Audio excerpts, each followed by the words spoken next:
We are going to stream every day. We're not going to talk Denver sports every day. Denver sports will be on Mondays. We've got some video games that we're going to play. We're going to talk about some D&D. We're going to talk about Buffalo sports, and we'll have kind of a free-for-all day as well. So each day of the week will be different, but if you're into Denver sports, make sure you come back every Monday.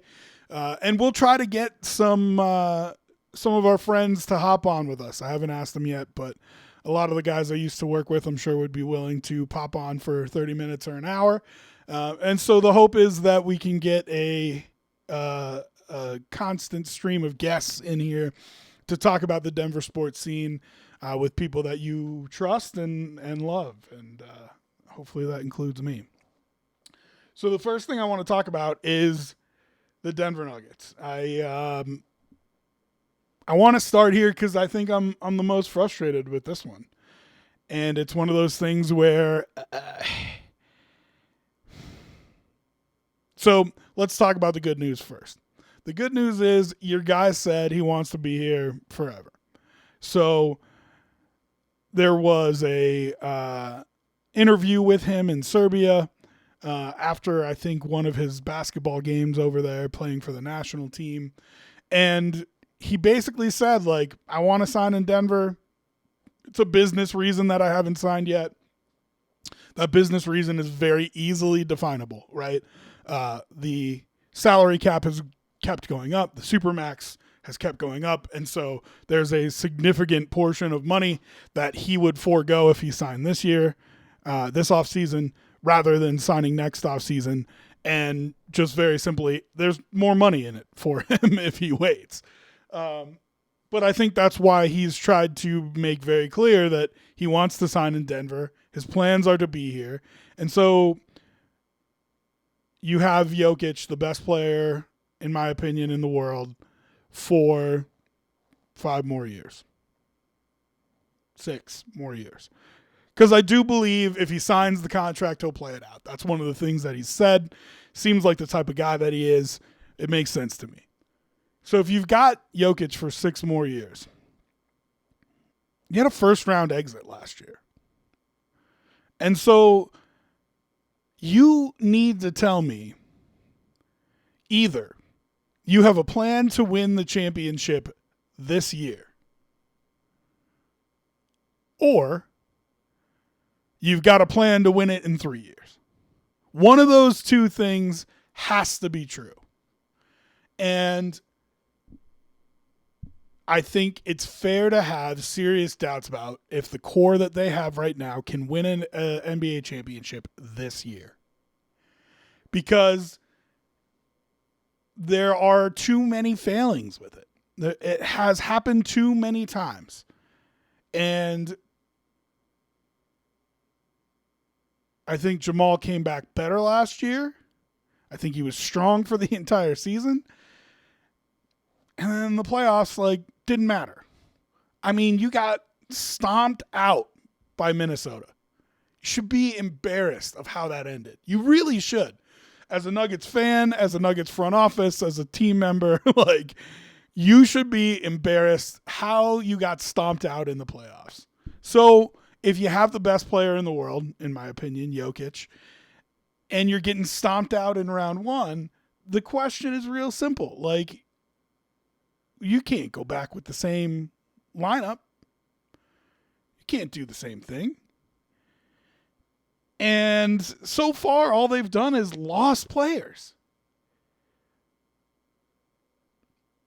I mean, part of what we celebrated Tenzer and Wallace for last year was bringing in guys like Valanciunas and Hardaway. And I know it was tough with Valanciunas through parts of the season.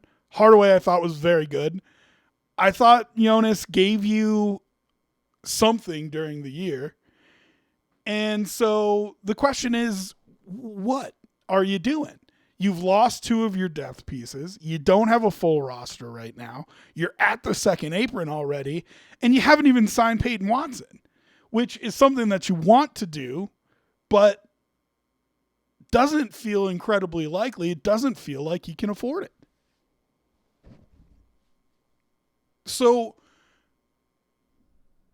That to me doesn't feel like a team that can compete for a championship this year. But then you're also screwing yourself over by putting yourself in the second apron and, giving contracts to these kids saying that you think that they're part of their future. So what do you do? Well, first let's talk about, and this was from the Sporting News and Yahoo, and let's get it pulled up here. Okay. So, Nuggets, Cavaliers, Hawks, Bucks reportedly in bidding war for $11 million freaky athletic NBA champion. So if we roll down in this, and this is Hunter Cookson from Sporting News through Yahoo is where I found it. And he's talking about how the Nuggets are in a tough financial situation.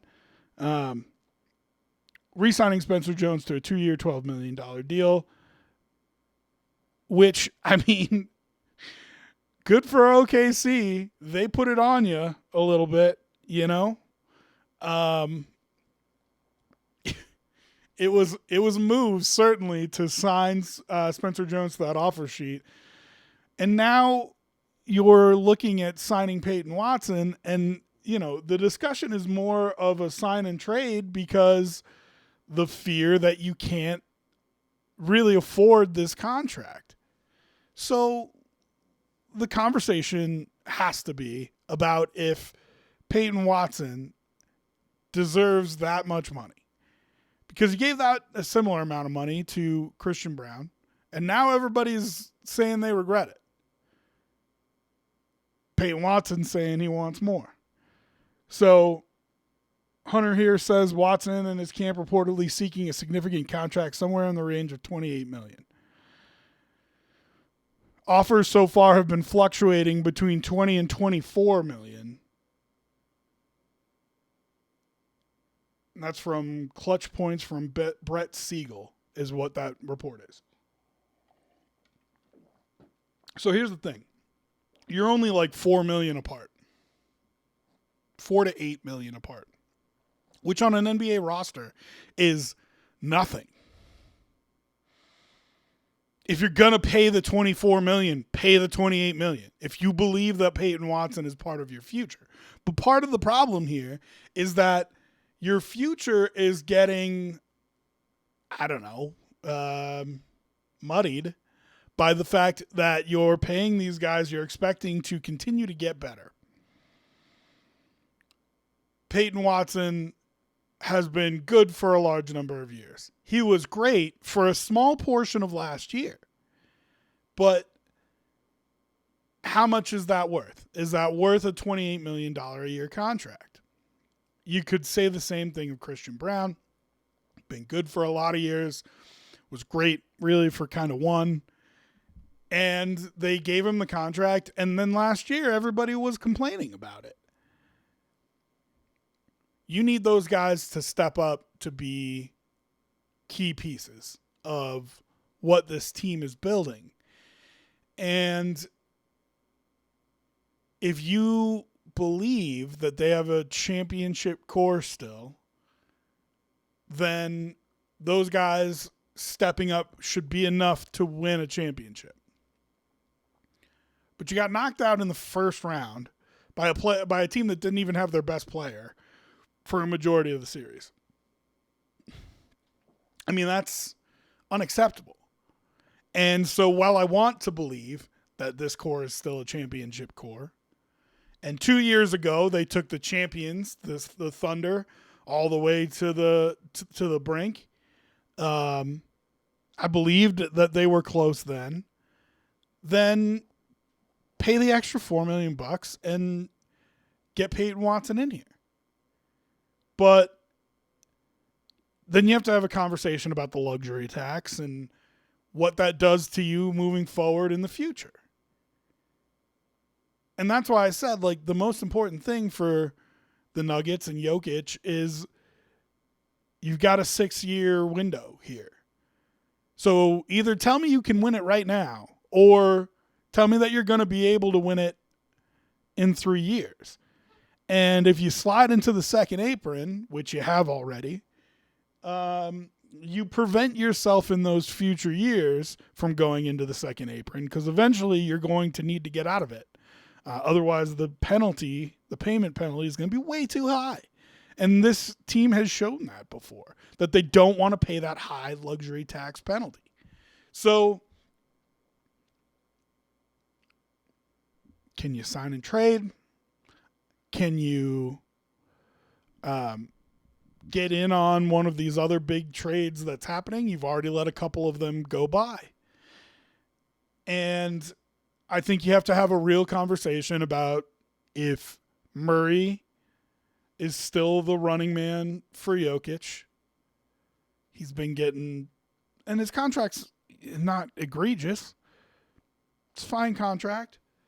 But he's been getting paid to be the second guy, and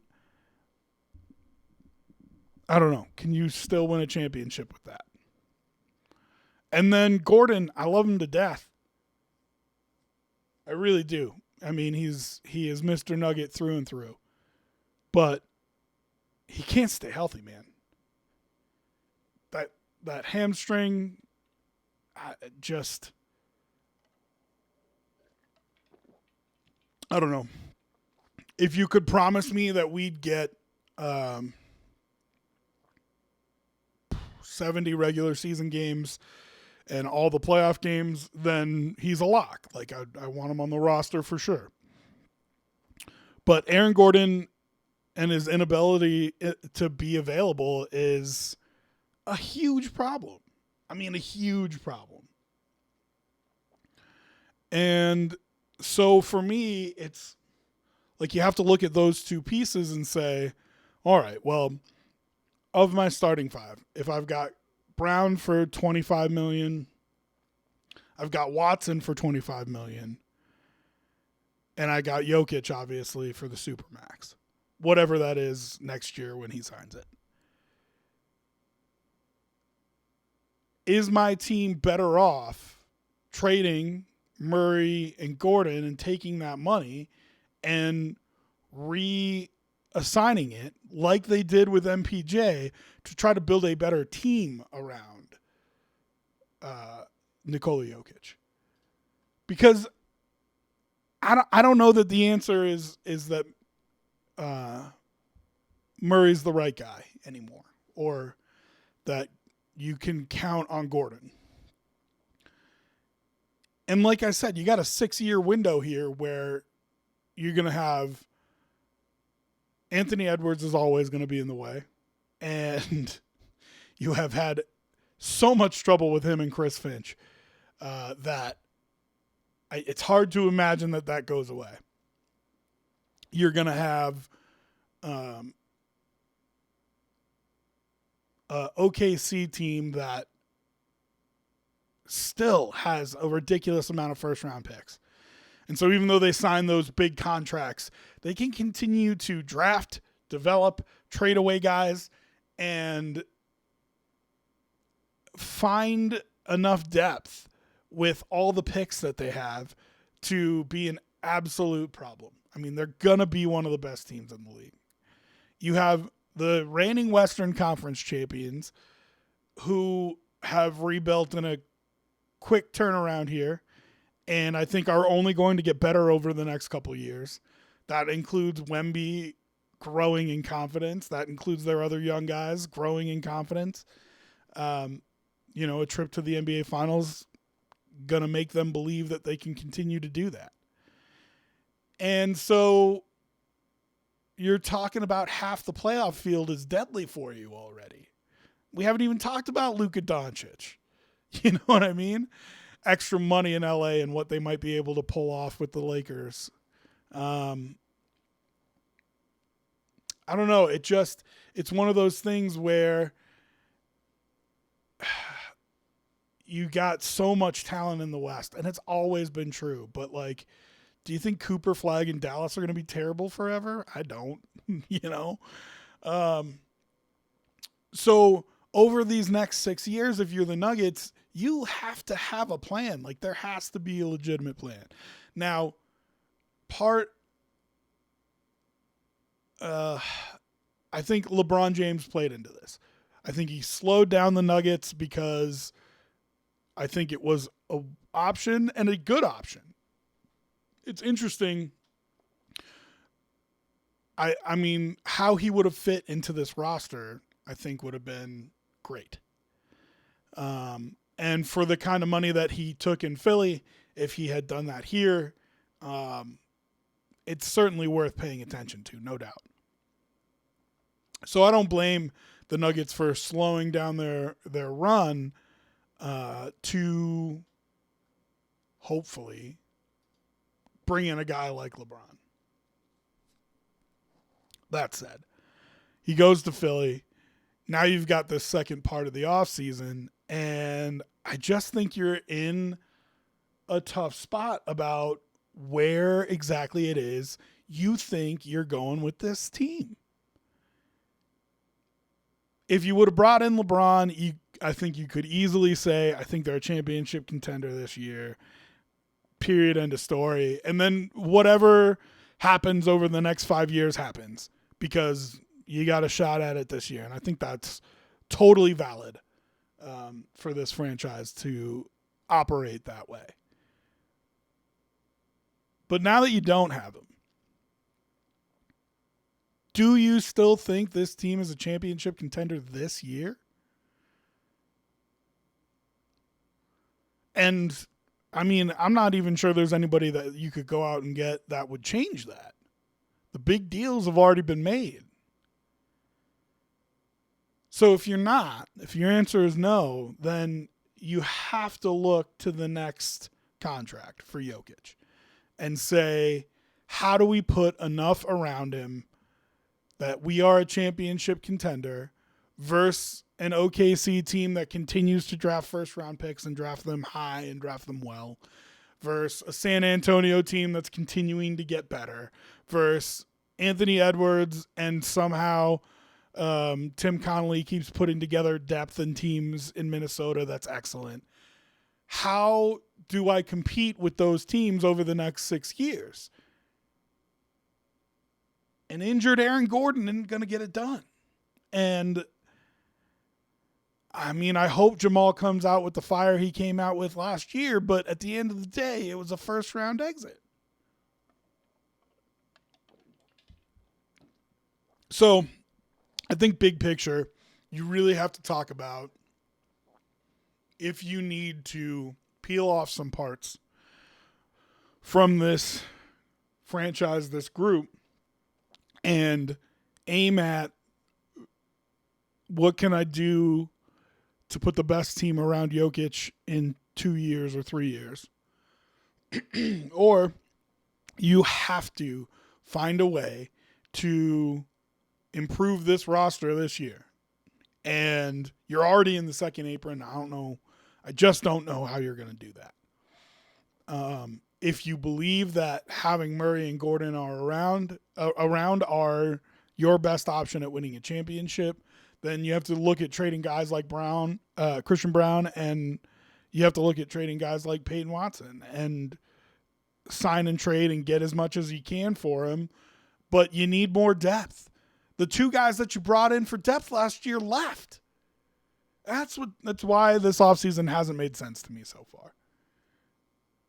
And I don't think you were going to be able to keep him. Jonas wants to go to Greece. Everybody knows that. I don't think there was any way that he's staying. Hardaway played so well for you last year. He was going to get more money than you could probably give him. I just don't know that there's anything that you could do about it. I don't even know. Let me look up what he signed for.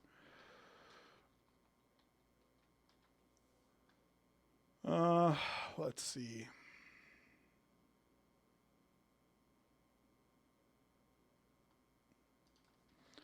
But so all that being said, like 1 year, $6 million, all guaranteed. Man. And what was he making for you last year?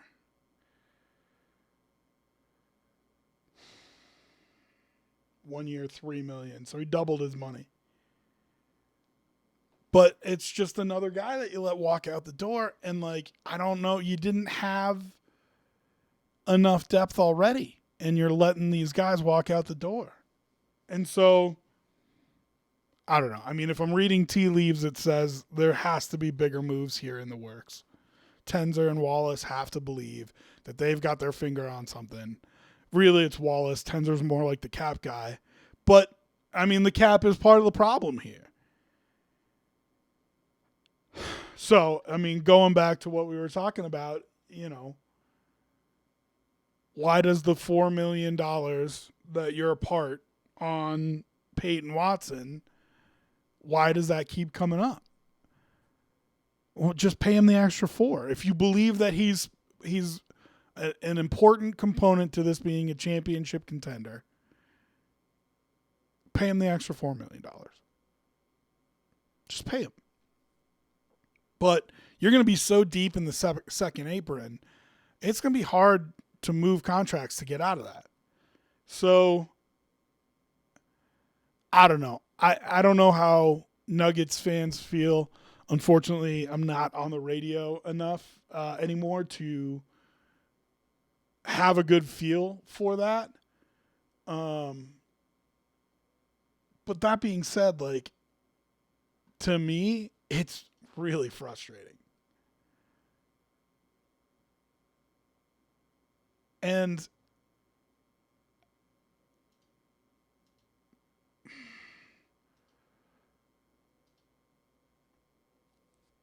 I don't know. I mean, maybe it's a situation where they aren't as good as they used to be, and I just need to learn how to deal with it. But it's, for me, if you're talking about the Nuggets, what they've done so far this year, no good. Mental health guy, what is up, brother? Thrilled to have you back. Yes, we decided to knock the dust off the podcast equipment. Gonna do different streams every day. Today, first day will be Denver Sports Monday. We'll do that on Mondays. And we'll talk, the national scene as well, but we'll talk mostly Denver sports teams on Monday. We'll do Buffalo sports on Thursday, and Sterls will be back for that. So excited about that. Me and Sterls getting back at it. So, yeah, we're back. Appreciate you dropping in, saying what's up. So as far as the Nuggets go, I feel like there has to be moves waiting to be made.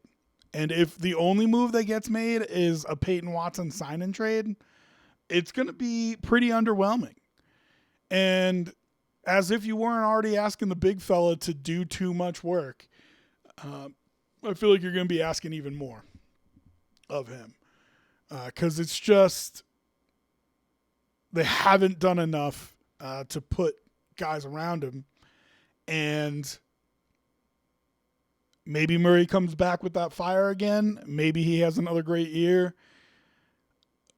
Maybe Aaron Gordon can stay healthy.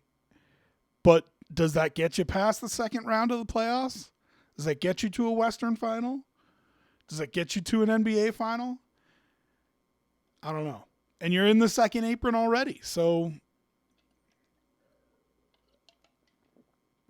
I just concerned about how much they've done and how much more they need to do to make themselves a contender. And if they're not going to do that, then I want them looking at the next couple of years to see if they can get something together that feels like a contender, that may not include the core as it has been for the past couple of years.